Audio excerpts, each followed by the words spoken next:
D'où vient le mot Israël? C'est la question qu'on a traitée ce matin. Et surtout, à qui ou à quoi, à quelle notion, à quelle réalité associe-t-on le mot Israël?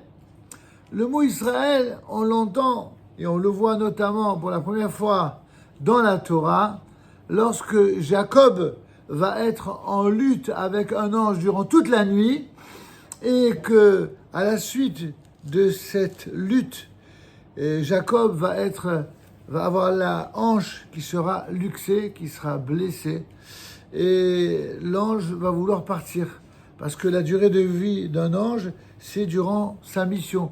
Et comme sa mission, c'était uniquement la nuit, alors quand il était à la veille du lever du matin, il va lui dire « Laisse-moi ».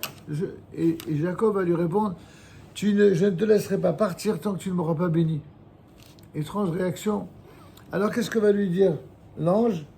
Il va lui dire à Yaakov, ton nom ne s'appellera plus Yaakov, Jacob, mais Israël. Pourquoi Israël? Parce que tu as triomphé d'un être céleste, divin, et tu as eu raison de lui.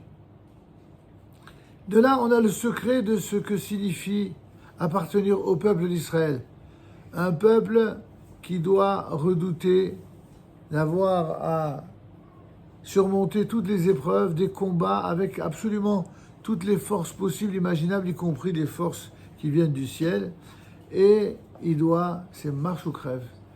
Coûte que coûte, il doit rester vivant. Et il doit rester vivant, pourquoi? Parce qu'il a justement une mission que le ciel lui a confiée.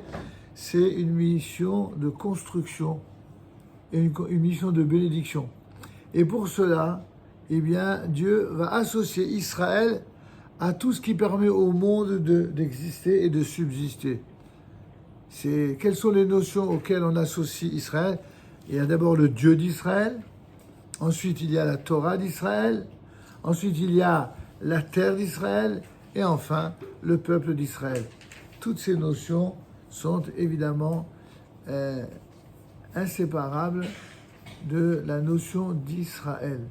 En d'autres termes, Israël est là pour accomplir la mission divine, ce qui consiste à veiller à ce que le monde ait une âme, et que cette âme-là, elle soit au service de celui qui a créé ce monde et de celui qui a donné et qui donne et qui donnera en permanence la vie dans chacune des composantes de ce monde.